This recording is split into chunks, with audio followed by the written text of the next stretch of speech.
From a single factory paycheck that once bought a house and put 3 kids through college to a dual income household that still can't make rent, to the discovery that this collapse was engineered across 5 decades by forces most people never see. This is every way the middle class got squeezed explained. 15 mechanisms, all documented, 0 avocado toast required. Let's go. Number 1, defining the squeeze. The middle class, as economists define it, is any household earning between 67 and 200% of the median U.S. income. For a family of 3 in 2023, that range runs roughly from $52,000 to $156,000 a year. About half of American adults fall in that band. So, when we say squeezed, we do not mean poor. These are people with jobs, often 2 of them. We do not mean the billionaire story, which is a separate conversation about the very top. Squeezed means something specific. The cost of a stable middle-class life rose dramatically while the wages middle-class jobs pay barely moved. The gap between those 2 lines is the squeeze. It did not happen in one bad year. It built across 5 decades through changes in housing policy, healthcare markets, labor law, and trade agreements. None of those changes announced themselves as an attack on the middle class. But the cumulative damage is measurable, documented, and real. Number 2, the post-war baseline. To understand how far things have drifted, you need to see what normal used to look like. From 1945 through roughly 1970, the United States ran what economists call the golden age of the middle class. Factory jobs paid union wages. Those wages rose every year in step with how much output each worker produced. A man working on an assembly line in Ohio could buy a house, support a wife and 3 kids, take a vacation, and retire with a pension, all on one income. The GI Bill made that even more accessible by putting home ownership and college within reach of millions of returning veterans. In 1970, 61% of American adults were middle class. That group earned roughly 62 cents of every dollar of household income in the country. It was not a perfect era. Women were largely excluded from economic independence, and Black Americans were systematically blocked from most of the tools that built white middle-class wealth. But as a benchmark for what wages and costs can look like when aligned, 1970 is the clearest reference point we have. Everything since then has moved in the wrong direction. Number 3, wages decoupled from productivity. From the end of World War II through about 1973, wages and productivity moved together. When workers produced more, they earned more. Then the link broke. Productivity kept climbing, but wages stopped following. From 1979 to 2018, middle-class incomes grew about 53% after accounting for government transfers like tax credits and benefits. Sounds reasonable until you compare it to the top quintile, meaning the top 20% of earners, whose incomes grew about 120% over the same period. And the 53% figure is the generous version. Pre-transfer, meaning before counting any government support, real wage growth for the middle was far lower. 4 forces explain the break. First, union membership collapsed from roughly 1 in 3 workers in the 1950s to about 1 in 10 today, removing the main mechanism that translated productivity into paychecks. Second, companies shifted from a stakeholder model where workers and communities mattered to pure shareholder primacy, where only stock price counted. Third, offshoring gave corporations a permanent lever to suppress domestic wages by threatening to move jobs overseas. Fourth, the economy shifted from manufacturing, which paid middle wages with benefits, to services and tech, which bifurcated into high pay and low pay with very little in between. This decoupling is the master mechanism. Every other squeeze in this video compounds it. Number 4, the housing squeeze. In the 1970s, the median American home cost roughly 2 times the median household income. By 2023, that ratio had blown out to 6 times or more in most major metros. Home prices and rents rose at more than double the rate of wages over 5 decades, and 4 structural forces drove that. First, NIMBY zoning, meaning not in my backyard policies, were written into suburban law during the 70s and 80s. Single-family zoning rules, height limits, and permit bottlenecks blocked the construction of new housing supply in exactly the markets where demand was growing fastest. Second, real estate became financialized, meaning treated as an investment asset rather than shelter, attracting capital that competed directly with working families for available homes. Third, the low interest rate environment after 2008 inflated home prices by making every buyer willing to bid higher. Fourth, institutional buyers, meaning large corporations and investment funds, began purchasing single-family homes at scale, compressing available inventory even further. And the result, more than 20% of middle-class families in major metro areas are now locked out of homeownership entirely. And renters are not safe either, since rents tracked prices upward in the same markets. Number 5, the healthcare squeeze. The United States spends more on healthcare per person than any other wealthy nation, and the middle class absorbs a growing share of that cost directly. Even for people with employer-provided insurance, the structure of that insurance changed dramatically over 4 decades. Deductibles climbed from a few $100s in the 1980s to $2,000, $3,000, sometimes $5,000 today for a family plan. Premiums consumed an ever larger slice of the paycheck, and when something serious happened, a hospitalization, a surgery, a cancer diagnosis, the out-of-pocket costs could still reach tens of thousands of dollars even with coverage. The structural driver is hospital consolidation. 90% of U.S. healthcare markets are now considered highly concentrated, meaning a small number of systems control most of the regional supply of care. With no real competition, those systems set prices without market discipline. A single night in a U.S. hospital averages over $4,000.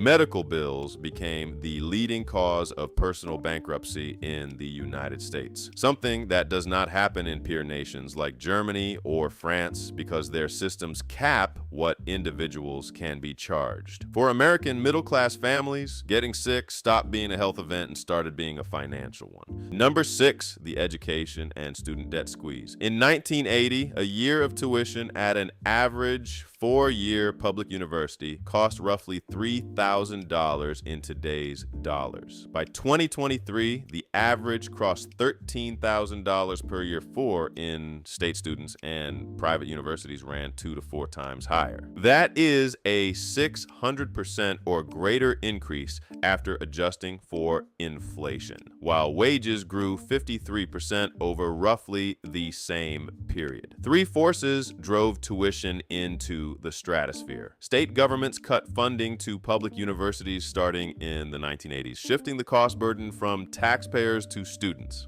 Federal student loan programs, specifically the expansion of Stafford loans, gave universities pricing power with no market discipline because students could always borrow more regardless of whether a degree would ever pay it back. And universities spent heavily on administration, amenities, and bureaucracy that had nothing to do with teaching. The result is $1.7 trillion in outstanding student debt carried by tens of millions of Americans. That debt does not sit still. It delays every downstream wealth building milestone. The student debtor buys a home later, saves for retirement later, forms a family later, and in many cases never catches up. It is not just a debt problem. It is a generational wealth suppressor layered directly on top of the wage problem. Number 7, the childcare squeeze. A 2-parent middle-class household in the 1970s could survive on one income partly because raising children did not require a separate full-time expense category. Today, it does. In many U.S. cities, full-time childcare for one infant costs between $15,000 and $30,000 per year.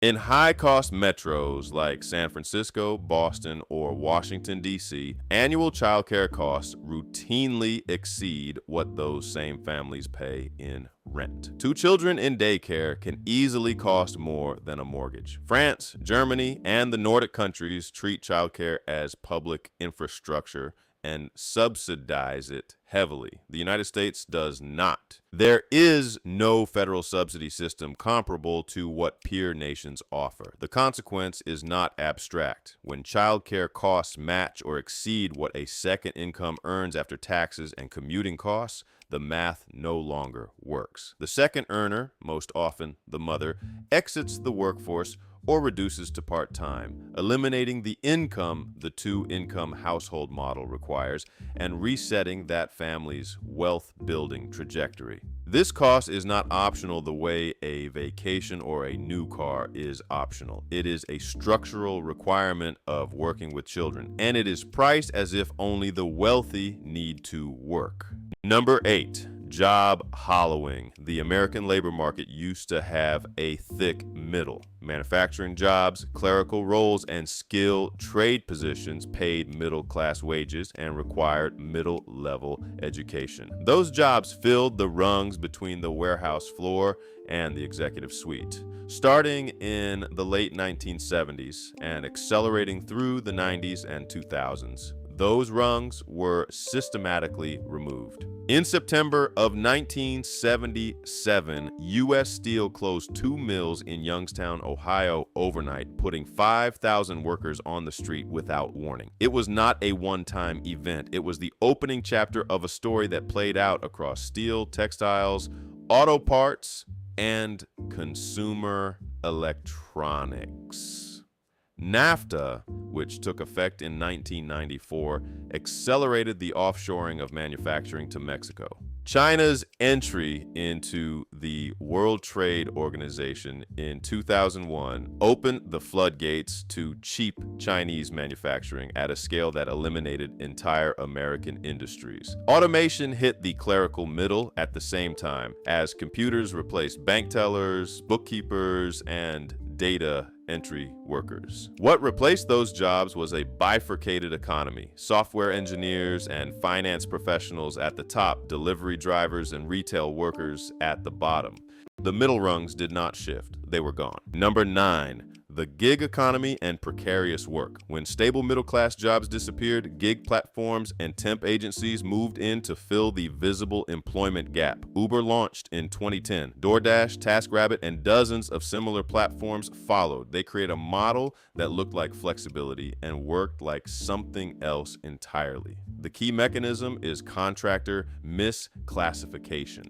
By classifying workers as independent contractors rather than employees, these platforms legally avoided paying for healthcare, overtime, unemployment insurance, workers' compensation, and retirement contributions. Those are not minor perks. They represent roughly 30% of total compensation in a traditional job. So, when a gig platform advertises $25 an hour and a traditional job offered $18, the traditional job was almost always the better deal once full compensation was counted. The National Labor Relations Board has repeatedly ruled against contractor misclassification.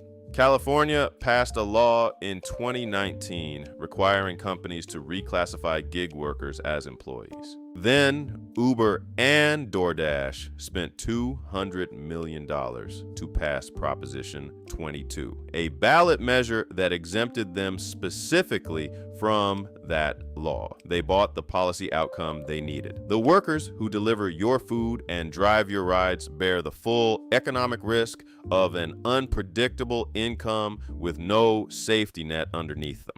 Number 10, the debt dependency trap. When wages stagnated but costs kept rising, middle-class families did what any household does when the budget does not balance. They borrowed. Credit card balances grew. Home equity loans became a way to pull cash out of rising home values to pay for college tuition or car repairs. Auto loan terms stretched from 3 years to 6 to 7 to make monthly payments fit shrinking discretionary income. This was not reckless living. It was structural necessity. The debt was the bridge between what wages paid and what a middle-class life costs. But the bridge held shakily until 2008, when the housing market collapsed. 10 million American families lost their homes to foreclosure. Middle-class household wealth fell roughly 40%. The asset that most middle-class families depended on, their home, turned into a liability. And the recovery that followed made things worse in a specific way. Asset prices recovered, which was great for upper-income households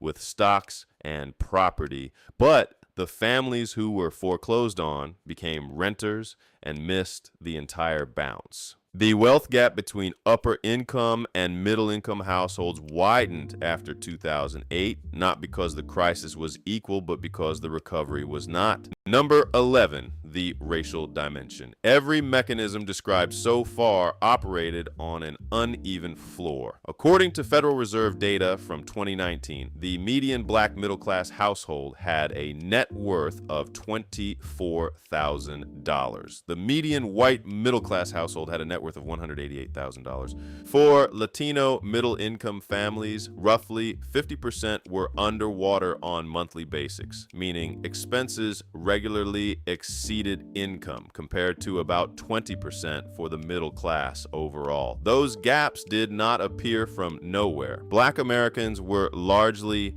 excluded from the tools that built white middle-class wealth in the post-war boom. The GI Bill, which funded college educations and low-interest mortgages for millions of white veterans, was administered locally in the South in ways that blocked most black veterans from accessing it. Redlining, the government-backed practice of denying mortgages to black families in certain neighborhoods, was legal policy until 1968 and shaped wealth geography for generations afterward.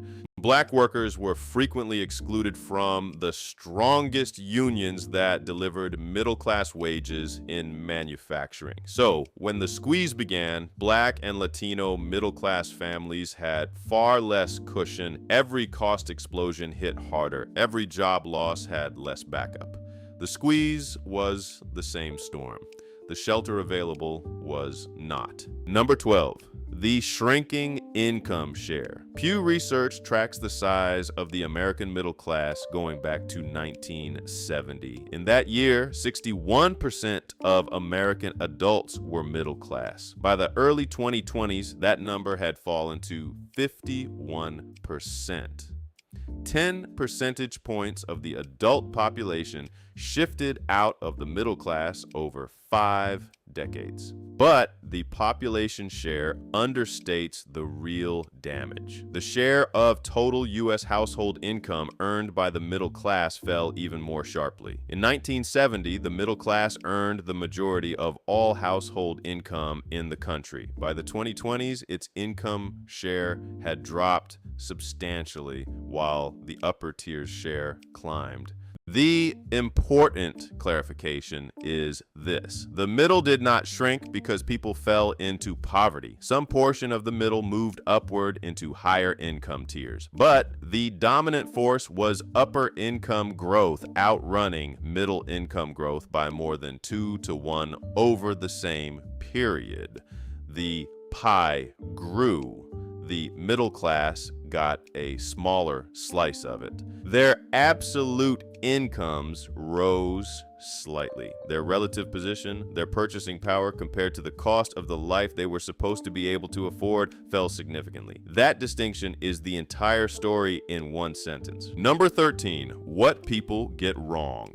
4 misconceptions show up constantly, and they all deserve a direct answer. First, the personal choices argument. The claim is that middle-class families would be fine if they cut out lattes, avocado toast, and streaming subscriptions. The math does not support this. Housing costs rose 2 to 6 times faster than wages. College tuition rose over 600%. Healthcare premiums tripled. No amount of coffee abstinence closes those gaps. Discretionary spending is not the variable that broke the middle class. Second, some people assume a shrinking middle means more poverty. Pew's data shows that some of the shift was upward, but upper income growth pulling away is the dominant force, not the bottom falling out. Third, people assume this is just how it has always been. it has not. 1970 was a documented peak with measurable data. The decline since then is real, tracked, and not in dispute among economists. Fourth, cheap imported goods. Walmart made televisions and clothing cheaper,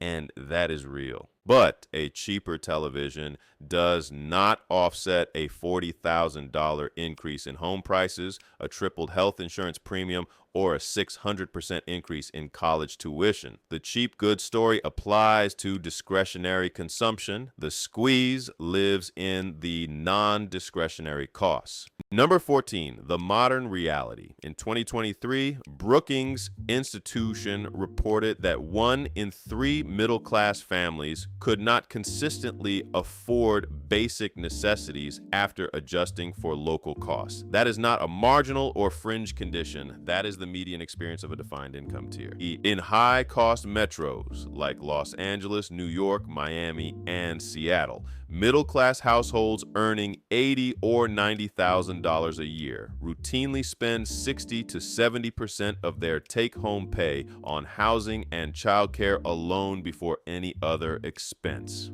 The average age of a first-time homebuyer in the United States reached 36 in 2023, the oldest on record. Surveys consistently show that a large share of millennials and younger Gen X households delayed having children not because they did not want them, but because they could not afford them. About 40% of Americans, including a substantial share earning above the median, report living paycheck to paycheck with no meaningful financial buffer. 2 income households that would have been solidly comfortable in 1985 are stretched thin in 2023 because the 2 income model was the adaptation to the squeeze, and the squeeze kept going after the adaptation was fully deployed. There is no third income to add. Number 15. The downstream effects. What happens to a society when the economic middle can no longer count on the system to deliver what it was promised? The first wave is personal. Marriage rates fell as financial instability made family formation feel reckless rather than natural. Birth rates dropped. The retirement savings crisis deepened because households with no margin after fixed costs cannot save. And surveys show that roughly half of Americans approaching retirement age have less than $25,000 saved. The second wave is political. Middle-class economic anxiety is a documented driver of populist movements across both the left and the right. 2008 broke something. The people who watched banks get bailed out while their homes were foreclosed did not forget that anger unaddressed by institutions found political outlets that reshaped both parties. The third wave is structural. The United States now ranks below most of its peer nations on social mobility, meaning the likelihood that a child born into a lower or middle income family will earn more than their parents. The premise that drove mass belief in the American dream, that effort and stability reliably produce advancement, is no longer statistically supported. The squeeze is not just an economic condition. It is the slow erosion of the contract between a society and the people who do most of the work to keep it running. If you want to understand how the system that built the middle class actually worked and why the tools that created the post-war boom were dismantled one by one, watch our video on how the Federal Reserve shapes everyday life. It connects directly to everything you just learned.